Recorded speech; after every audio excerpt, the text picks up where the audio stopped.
अस्सलाम वालेकुम dear friends, कैसे हैं आप सब। I hope you all are fine today. आज का हमारा टॉपिक ऑफ डिस्कशन जो है that is very important regarding, अगर हम यंगस्टर्स को देखें, स्पेशली गर्ल्स को, क्योंकि ये आपकी अपीयरेंस को काफ़ी हद तक अफेक्ट करता है, आपके सेल्फ कॉन्फिडेंस को काफ़ी हद तक अफेक्ट करता है, आपकी पर्सनैलिटी को काफ़ी हद तक अफेक्ट करता है। आज हम बात करेंगे एक्नी के बारे में। तो पहले हम डिस्कस करेंगे कि इसकी रीज़न्स क्या हैं, किन लोगों में ये ज़्यादा होती है, किन लोगों में नहीं होती है, इसके होम रेमेडीज़ हम क्या कर सकते हैं, और इसके लिए जो ट्रीटमेंट अवेलेबल हैं उसमें सबसे बेटर ट्रीटमेंट्स या बेटर ऑप्शंस जो हैं वो पर्सन टू पर्सन वेरी करते हैं, और क्या क्या अवेलेबल है मार्केट में और वो किस हद तक इफ़ेक्टिव होते हैं।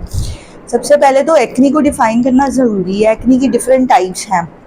डर्माटोलॉजिस्ट इसको वेरियस टाइप्स में क्लासिफाई करते हैं, लेकिन मोस्ट कॉमनली जो हमारे यहाँ देखने में मिलती है डेट इज़ एक्नी रोजेसी। उसकी अब डिफरेंट रीज़न्स हो सकती हैं। सबसे मोस्ट कॉमनली जो उसकी रीज़न देखने में आती है वो आपका स्किन टेक्सचर है।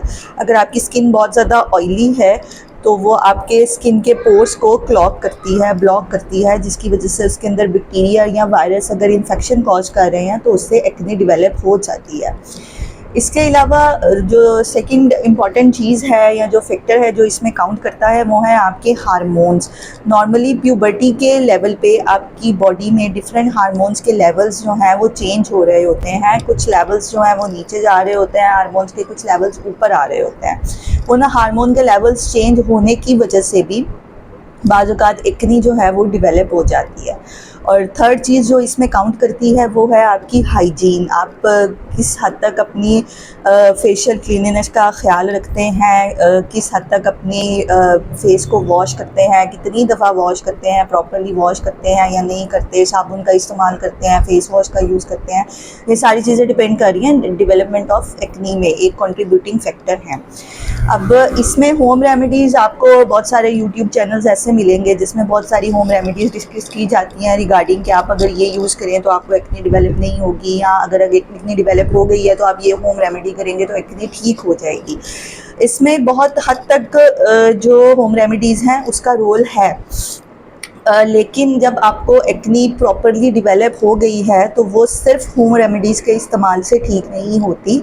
आपको प्रॉपर डर्माटोलॉजिस्ट के ओपिनियन की ज़रूरत पड़ती है, और उसके साथ साथ आपको प्रॉपर मेडिकेशंस भी इसके लिए लेनी पड़ती हैं। होम रेमेडीज़ में जो सबसे इफ़ेक्टिव मेरी नज़र में है वो ये है कि आप टर्मेरिक यूज़ कर सकते हैं, उसके बहुत अच्छे एंटीसेप्टिक इफ़ेक्ट्स होते हैं।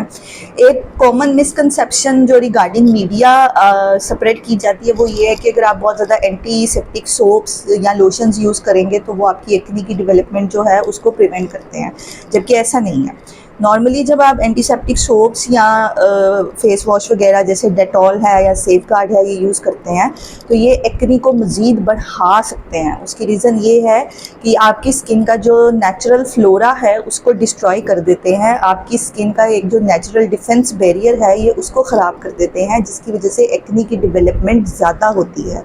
इसलिए कोई भी ऐसा पेशेंट जिसको एक्नी है और वो डेटॉल या सेफगार्ड टाइप का कोई भी सोप या फेस वॉश यूज़ कर रहा है एज एन एंटीसेप्टिक मेजर, तो वो उसको फ़ौरन से प्रिवेंट करना चाहिए, क्योंकि ये इसको मज़ीद ज़्यादा करेगा कम करने की बजाय।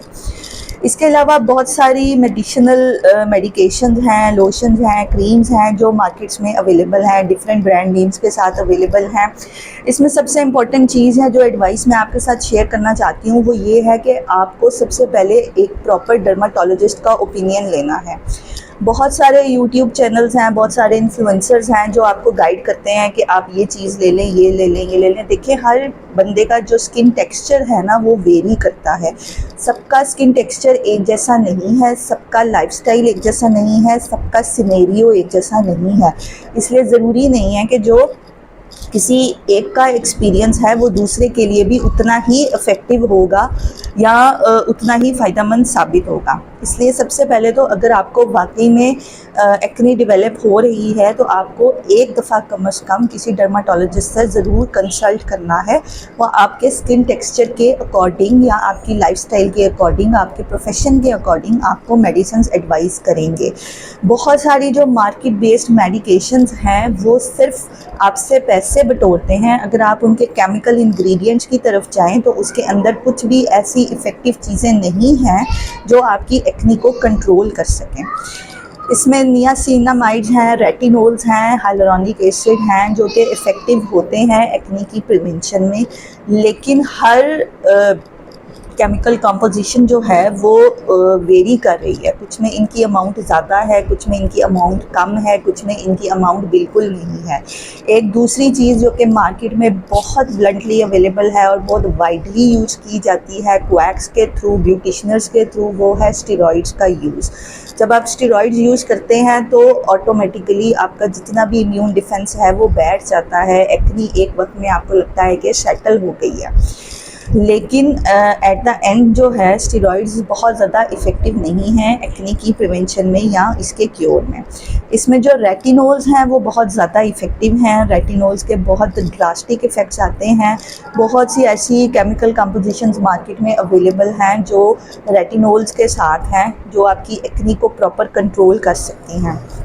लेकिन एक्ने के लिए अगर आप रेटिनोल्स ले रहे हैं तो सबसे पहले आपको ये मेक श्योर करना है, ख़ास तौर पे फीमेल्स को, कि वो अगले 1-1.5 साल तक कंसीव नहीं करेंगी। और अगर वो कंसीव करना चाह रही हैं या वो प्रेग्नेंट हैं तो वो रेटिनोल्स का यूज़ नहीं करेंगी। ये चीज़ बहुत इंपॉर्टेंट है अंडरस्टैंड करना, क्योंकि रेटिनोल्स जो हैं ये प्रेगनेंसी में बच्चों के अंदर बहुत सारी डिफेक्ट्स जो है वो कॉज कर सकते हैं। इसीलिए ये बात इसलिए मैं इम्पोर्टेंट है जो मैं आपसे डिस्कस कर रही हूँ, क्योंकि हमारे पास अक्सर ऐसे पेशेंट्स आते हैं जिनकी शादी करीब होती है और वो अपने एक्ने के लिए ट्रीटमेंट चाह रहे होते हैं। तो उस सिनेरियो में रेटिनोल्स आपके लिए बेस्ट ऑप्शन नहीं है, क्योंकि इन द नियर फ्यूचर अगर आप कंसीव करना चाहते हो या आपने ऑलरेडी कंसीव कर लिया हुआ है और आप उसके लिए रेटिनोल्स ले रहे हो, तो जो रेटिनोल्स हैं वो फीटल एबनॉर्मलिटीज़ कॉज करते हैं, उनके लिए हार्मफुल होते हैं। इसके बाद बहुत सारी डाइटरी मॉडिफिकेशंस हैं, बहुत सारी लाइफस्टाइल चेंजेस हैं जो अगर आप अपनी डेली लाइफ में लाएं तो आप एक्ने को काफ़ी हद तक कंट्रोल या प्रिवेंट कर सकते हैं। हाइड्रेशन बहुत ज़रूरी है, पानी ज़्यादा से ज़्यादा पिएं। पानी ज़्यादा पीने का आपको कोई नुकसान नहीं है। पानी से हाइड्रेशन जब नेचुरली आपकी स्किन की अच्छी रहेगी तो बहुत सारी चीज़ें फ्लश आउट हो रही होती हैं और आपकी स्किन की हाइड्रेशन अच्छी रहने की वजह से जो स्किन का टेक्सचर है वो बहुत प्रॉपर्ली मेंटेन रहता है।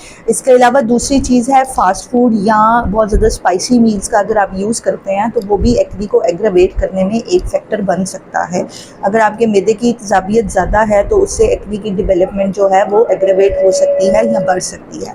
इसलिए आप अगर अपनी स्किन को बहुत ज़्यादा फ्रेश रखना चाहते हैं, बहुत ज़्यादा गुड लुकिंग लगना चाहते हैं और आप चाहते हैं कि आपकी स्किन वेल हाइड्रेटेड रहे, वेल मेंटेन्ड रहे, उसके लिए एक तो आपको हाइड्रेशन अच्छी रखनी है। फ्रेश जूसेस का यूज़ करें, सादा पानी का इस्तेमाल कर लें, कम से कम 8 से 10 ग्लास पानी रोज़ाना पिएं। इसके अलावा अपनी लाइफस्टाइल में मॉडिफिकेशंस लाएं, प्रॉपर स्लीप लें।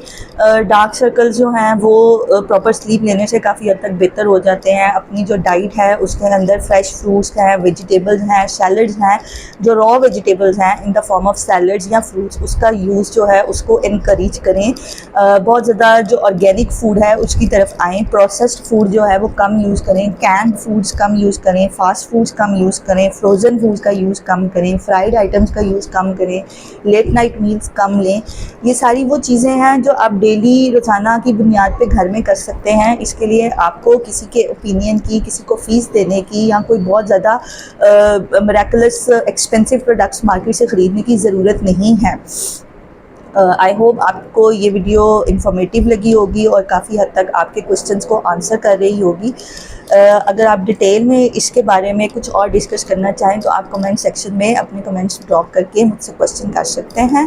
अगर आपको चैनल का कंटेंट अच्छा लगे तो please kindly subscribe my channel and like and share it also. अल्लाह हाफिज़।